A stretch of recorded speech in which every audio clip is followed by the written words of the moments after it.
भारतीय कानूनी इतिहास में sir, we should hang our heads in shame as somebody, you know, my age. But I am coming to this protest because I cannot bear to see what my country has come to.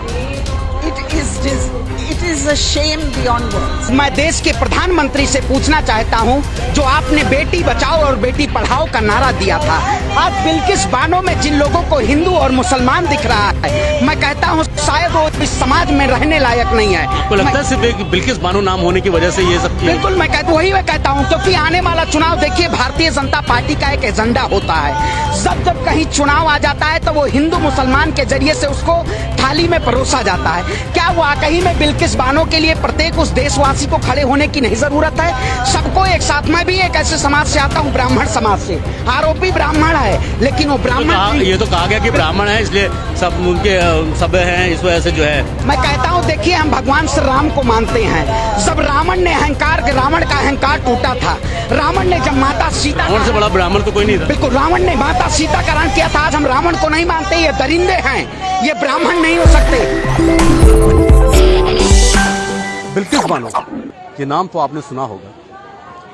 Bilkis Bano का नाम देश ही नहीं पूरी दुनिया में चर्चा का विषय बना है। बिल्किस बानो वो महिला है जिसके साथ सामूहिक बलात्कार किया गया, जिसकी 3 साल की बेटी को जमीन पर पटक कर मार दिया गया, जिसके परिवार के 7 लोगों को मारकर खत्म कर दिया गया। ये वही बिल्किस बानो है जिसको लेकर अब देश और दुनिया में चर्चा हो रही है। आखिर क्या कसूर था एक महिला का जिसके साथ बलात्कार भी हुआ और उस आरोपियों को बाइज्जत अब बरी कर दिया गया। जय हिंद, मेरा नाम है सैयद मुबशिर और आप देख रहे हैं द कंटाप। इस वक्त मैं मौजूद हूं जंतर मंतर पर, जहां बिल्किस बानो को लेकर प्रोटेस्ट शुरू हुआ है और ये शुरुआत भर इस चीज को लेकर है कि आखिरकार एक महिला के साथ इतना जघन्य अपराध होता है, उसके बाद सरकार सिर्फ मानवीय आधार बताकर उन सभी 11 आरोपियों को बरी कर देती है और फिर उसके बाद कहा जाता है कि ये एक खास जाति के हैं इसलिए ये संस्कारी हैं। आखिर किस बात की ये संस्कार हैं कि जो कि इंसान को इंसान न समझे और कानून को कानून न समझा जाए, उसके बाद ये संस्कार किस जगह ठहरते हैं? मेरे पीछे आप ये भीड़ देख रहे हैं, ये इस वक्त जंतर मंतर की तस्वीरें हैं, जहां पर जितने भी बुद्धिजीवी हैं या यूं कहें जितने समाजसेवी हैं और दूसरे अलग अलग संस्था से जो लोग आए हैं, वो लोग यहाँ मौजूद हैं और वो इस बात को लेकर प्रोटेस्ट कर रहे हैं कि बिल्किस बानो को लेकर जो पूरी कवायद शुरू हुई उसको कहीं ना कहीं अंजाम तक पहुंचाया जाए। ये आप देख रहे हैं यहाँ पर ज्यादातर महिलाएं आपको दिखेंगी। महिलाओं के प्रति बढ़ते अपराध को लेकर जिस तरीके से खासकर सरकार नारे देती है बेटी बचाओ बेटी पढ़ाओ का, लेकिन क्या वो नारे खोखले नहीं हैं? बिल्किस बानो को लेकर जो उठे ये सवाल अब पूरी तरीके से सरकार के दावों को खोखला साबित करते हैं। यहाँ बहुत सारी महिलाएं हैं, पहले मैं आपको यहाँ की तस्वीरें दिखा दूं। ये कहेंगे, मैं अपने साथी मुआज अली हैदर से कहूंगा कि वो जरा दिखाने की कोशिश करें। कुछ नामी ग्रामी हस्तियां भी यहाँ पर मौजूद हैं जो सोशल कॉज के लिए अपनी आवाज को हमेशा बुलंद करते हैं। मंच है, जरूर है यहाँ पर, stand in support and solidity with Bilkis Bano, struggle for justice. क्या अगर इस देश में जस्टिस करने के लिए, न्याय के लिए स्ट्रगल करना पड़े तो उस न्याय के क्या मायने रह जाते हैं, या आप बखूबी समझ सकते हैं। यहाँ पर देख रहे हैं आप, ज्यादातर महिलाएं हैं, यंगस्टर्स हैं, जिनके सीधे तौर पर यह मांग है कि जो पूरी घटना हुई, जिस तरीके से बिल्किस बानो के दोषियों को रिहा किया गया, वो रिहाई खत्म करके उनको दोबारा फांसी की सजा दी जाए, इसकी मांग उठ रही है। फिलहाल इन सब चीजों को लेकर कहीं ना कहीं अब आवाज और तेज होती जा रही है और ये आवाज अब सुप्रीम कोर्ट तक पहुंची है। सुप्रीम कोर्ट में सुनवाई हुई, पहली सुनवाई में ही सुप्रीम कोर्ट ने साफ तौर पर राज्य सरकार को एक नोटिस जारी किया और कारण बताओ कि आखिर आपने किस बिना पर, किस आधार पर ऐसे गंभीर अपराध में लिप्त अपराधियों को माफ कर दिया और उनको रिहाई दे दी। बात यहीं आकर नहीं रुकती है। जब उन अपराधियों को, जो सजायाफ्ता कैदी थे, मुजरिम थे, वो जब बाहर आए तो उनका स्वागत किया गया, सत्कार किया गया, तिलक लगाया गया, आरती उतारी गई और खासकर कुछ महिलाएं, जाहिर सी बात है वो उनके परिवार की महिलाएं रही होंगी जो उनके बाहर आने पर खुशी जरूर जाके, लेकिन महिला होने के नाते अगर एक महिला के साथ इस तरीके की घटना को अंजाम दिया जाए, जिसकी 3 साल की बेटी को महज दीवार में सर देकर मार दिया जाए, जिसके परिवार के 7 लोगों को खत्म कर दिया जाए और उसके साथ सामूहिक, एक नहीं 2 नहीं 7 से ज्यादा लोगों ने सामूहिक बलात्कार किया हो, उस महिला की पीड़ा आखिरकार कौन समझ सकता है? सरकार से लेकर न्यायपालिका तक जिस तरीके से लगातार आवाज बुलंद करते ये लोग आ जाते हैं, साफ तौर पर आप देख सकते हैं कि यहाँ पर अभी अमूमन ज्यादातर लोग हैं, कुछ लोग हैं अपने अपने तरीके से जो पूरा रन करने की कोशिश कर रहे हैं। वो ये चाहते हैं कि ये जो आवाज है वो सरकार तक पहुंचे और सरकार इसको लेकर गंभीर हो और इस तरीके के मामलों में महिलाओं के प्रति खासकर जो पूरा कह सकते हैं कि जो माहौल एक है महिला शक्ति को लेकर जो बात की जाती है उन सब चीजों को लेकर अब कहीं ना कहीं आवाज बुलंद होती नजर आ रही है। हालांकि ये पहली बार नहीं है जो महिलाओं के प्रति बढ़ रहे अपराध को लेकर आवाज बुलंद की गई। इससे पहले भी बहुत सारे चीजों को लेकर किया गया, चाहे वो निर्भया का हो मामला हो, चाहे वो आप कह सकते हैं उत्तर प्रदेश के हाथरस का मामला हो, और भी सही कहते हैं। कुछ लोग यहाँ मौजूद हैं, हम कोशिश करेंगे अब उनसे जानने की कोशिश करें कि उनसे बात करें और एक महिला होने के नाते वो क्या सोचती हैं सरकार के इस फैसले को लेकर, कानून पर कितना विश्वास बचा है, क्योंकि जिस तरीके से कानूनी तौर प्रक्रिया को अपनाकर उन्होंने उन सभी आरोपियों को रिहा किया गया है उससे खासकर किस तरीके का भाव खासकर महिलाओं में है। कुछ वैसी महिला हैं जो एजेड हैं, बुजुर्ग महिलाएं हैं, उनसे भी जानने की कोशिश करेंगे। मैम आप लोग प्रोटेस्ट में ही आए हैं क्या? हाँ, हम प्रोटेस्ट में आए हैं। बिल्किस बानो को लेकर एक कह सकते हैं कि जिस तरीके की बात हुई उसके बाद से खासकर महिला वर्ग में ज्यादा रोष है कि अगर इस तरीके के अपराध बढ़ रहे हैं और खासकर महिलाओं को लेकर और सरकारें अगर छोड़ देंगी तो इंसाफ की गुहार किससे लगाई जाएगी, तो आपका क्या मानना है इसलिए? This is a crime against humanity and this is a crime in which there are 3 factors that are involved. It is caste, it is gender and it is also religion. So it is these 3 things which are all against women. And what is the message that we are sending to society? That you can make mass gang rape, you can rape a woman, you can kill her, murder her family members, and then you can get remission from the state. So you can get away with this kind of, I would say it is a crime against humanity, and this kind of crime should not ever be forgiven by any society. If you want a sane society, then this is the worst signal for any humane society. जाहिर सी बात है कि इंसानियत को लेकर भी अगर रहता है। मैम मैं आपसे जानना चाहूंगा, क्या बिल्किस बानो नाम होने की वजह है या कोई और वजह है? नहीं, मैं तो समझती हूँ डेफिनेटली वो एक वजह है और सबसे बड़ी वजह है, मैं समझती हूँ। इसमें मेरे मन में कोई डाउट नहीं है। भारतीय कानूनी इतिहास में sir, we should hang our heads in shame as somebody, you know, my age, but I am coming to this protest because I cannot bear to see what my country has come to. It is a shame beyond words. जाहिर सी बात है, हर उस शख्स का, हर उस महिला का, हर उस पुरुष का शर्म से सर झुक जाएगा जहां पे इस तरीके से चीजें महिलाएं को प्रति होंगी। सरकार के लिए जिस तरीके से एक चुनौती खड़ी हुई, जनता अब धीरे धीरे जाग रही है। जाग क्या रही है ये यूं कहें, निर्भया के बाद लगा था कि महिलाओं के प्रति बढ़ रहे जो अपराध लगातार महिलाओं के प्रति बढ़ रहे हैं उसमें अब कमी देखने को मिलेगी। सख्त कानून बनाया गया, सरकार तक हिली।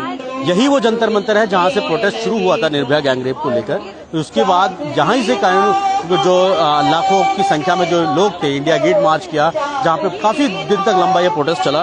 उसके बाद ये कहा गया था कहीं ना कहीं निर्भया एक सबक है उन सब लोगों के लिए जो वो करते हैं।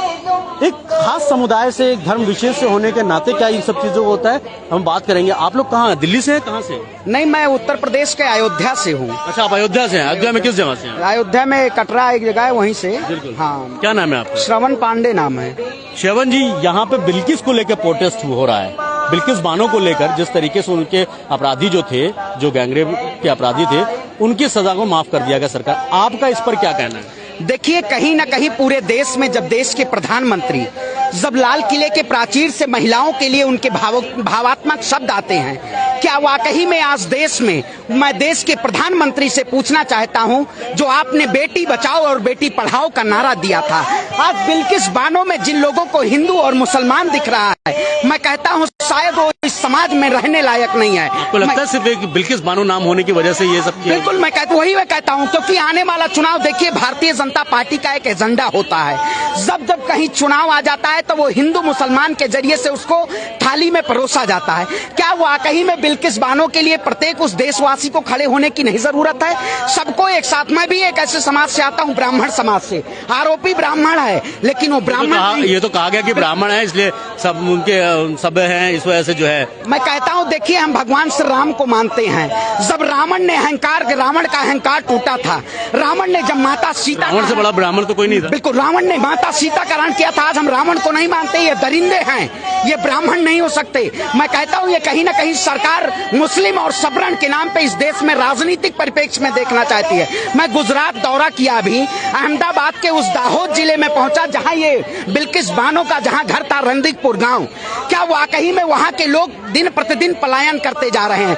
मैं कहता हूं उस बेटी के लिए आप बताइए, आज अगर मेरे ऊपर वो गुजरेगा तो मैं कैसे उसको बयां कर पाऊंगा? सूट के टुकड़े या साड़ी के टुकड़े दर दर भटकना और 15 साल 20 साल से न्याय मांगना और उन आरोपियों को रिहा कर देना। अरे जिसके सीने में दिल नहीं है वो इंसान नहीं है। इसके न्याय के लिए हमेशा आवाज उठानी चाहिए, और जो लोग आवाज नहीं उठाते हैं कहीं ना कहीं वो केवल एक जाति और व्यक्ति विशेष पे उनकी मानसिकता पूरी तरह घृण हो चुकी है। मैं कहता हूं जब निर्भया कांड हुआ था तब पूरे देश के कोने कोने से लोगों ने आवाज उठाई थी। आज हमें बिल्किस बानो के लिए आवाज उठाने की जरूरत है, क्योंकि इस देश में कहीं ना कहीं अगर सरकार ये पूरी तरीके से गुलाम तरीके से और देश के लोकतंत्र का खात्मा कर रही है, इस देश में कार्यपालिका और न्यायपालिका और पत्रकारिता एज अ जर्नलिज्म जो स्ट्रीम मीडिया की बात करते हैं, आज अंजना ओम कश्यप, चित्रा त्रिपाठी और स्मृति ईरानी जो संसद भवन में तमाम महिलाएं हैं, वो कहां बैठी हुई हैं? क्या बिल्किस बानो के लिए आज आवाज नहीं आ रही है? आप ऐसे ऐसे मुद्दे उछालने का काम करते हैं। कहीं भी जब देश में सरकार कोई भी ऐसा एजेंडा लाएगी तो उसमें हिंदू मुसलमान के नाम पे देश में भ्रांतियां फैलाने का काम करेगी। लेकिन हम बिल्किस बानो के न्याय के साथ खड़े हैं। जब तक इन आरोपियों को जेल की सलाखों के पीछे नहीं डाला जाता, हम इस लड़ाई को जारी रखेंगे और इन भाइयों के साथ मैं हमेशा खड़ा हूं। आप अयोध्या से यहाँ खासकर इसी प्रोग्राम, अयोध्या से बिल्कुल, देखिए अयोध्या राम की जन्मभूमि ये नहीं कहती है, भगवान राम शरीर कण कण में है। क्या वाकई में ये लोग भगवान रे राम के नाम पे मुंह में राम बगल में छुरी, जाकी रही भावना जैसी प्रभु मूरत देखी तिन तैसी, विनाश काले विपरीत बुद्धि, जिसका विनाश आ जाता है वो बहन बेटियों को न्याय नहीं दे पाता। ये विनाशकारी सरकार है। अगर ऐसी जुल्मी और तानाशाही सरकार इस सत्ता की कुर्सी पे बैठेगी तो कहीं ना कहीं हमारे देश की जनता के साथ न्याय नहीं हो पाएगा। हमें खड़े होके और सिंहासन खाली करो, बिल्किस बानो को न्याय दो। हम न्याय की लड़ाई में हमेशा साथ रहेंगे। बहुत बहुत धन्यवाद आपका। जाहिर सी बात है, कहीं नहीं सवाल सरकार से होंगे, सत्ता से होंगे, जो सत्ता के शीर्ष पर बैठा है उससे होंगे। लेकिन सिर्फ सवाल करें और उसका जवाब ना मिले तो फिर सवाल करने के कोई मायने रह नहीं जाते हैं। ये आवाजें आप देख रहे हैं। अब कुछ और तस्वीरें मैं आपको दिखाने की कोशिश करूंगा। यहाँ पर काफी सारे जो नाम हैं वो यहाँ पहुंचे हैं और वो अब लेकर अपना एक सॉन्ग जो है, जो बिल्किस बानो को लेकर वो सुनाना चाह रहे हैं। आइए 2 मिनट पहले इनको सुना जाए, उसके बाद हम कुछ और लोगों से बात करेंगे। ताज उछाले जाएंगे, जब तख्त गिराए जाएंगे, जब ताज उछाले जाएंगे, दरबार वतन में जब एक दिन सब जाने वाले जाएंगे, दरबार वतन में जब एक दिन सब जाने वाले जाएंगे, कुछ अपनी सजा को पहुंचेंगे, कुछ अपनी जजा ले जाएंगे, कुछ अपनी सजा को पहुंचेंगे, कुछ अपनी जजा ले जाएंगे, दरबार वतन में जब एक दिन सब जाने वाले जाएंगे, दरबार वतन। अब टूट गिरेंगी जंजीरें, अब जिंदानों की खैर नहीं, अब टूट गिरेंगी जंजीरें, अब जिंदानों की खैर नहीं। जो दरिया झूम के उठे हैं तिनको से न टाले जाएंगे, जो दरिया झूम के उठे हैं तिनको से न टाले जाएंगे, तिनको से न टाले जाएंगे, दरबार वतन में जब एक दिन सब जाने वाले जाएंगे, कुछ अपनी सजा को पहुंचेंगे, कुछ अपनी जजा ले जाएंगे, दरबार वतन। ऐ जुल्म के माथों लब खोलो, चुप रहने वालों चुप कब, ऐ जुल्म चुप रहने वालों चुप कब तक, कुछ हश्र तो इनसे कुछ ऐश तो इनसे उठेगा, कुछ दूर तो ना ले जाएंगे दरबार वतन। कटते भी चलो, बढ़ते भी चलो, बाजू भी बहुत हैं, सर भी बहुत। कटते भी चलो, बढ़ते भी चलो, बाजू भी बहुत हैं, सर भी बहुत। कटते भी चलो, बढ़ते भी चलो, बाजू भी बहुत हैं, सर भी बहुत। कटते भी चलो, बढ़ते भी चलो, बाजू भी बहुत हैं, सर। चलते चलोगे अपने मंजिल पे डाले जाएंगे, चलते चलोगे अपने मंजिल पे डाले जाएंगे, मंजिल पे डाले जाएंगे। दरबार वतन में जब एक दिन सब जाने वाले जाएंगे, कुछ अपनी सजा को पहुंचेंगे, कुछ अपनी जगह ले जाएंगे। दरबार वतन में जब एक दिन सब जाने वाले जाएंगे, कुछ अपनी सजा को पहुंचेंगे, अपनी जगह ले जाएंगे। दरबार वतन इन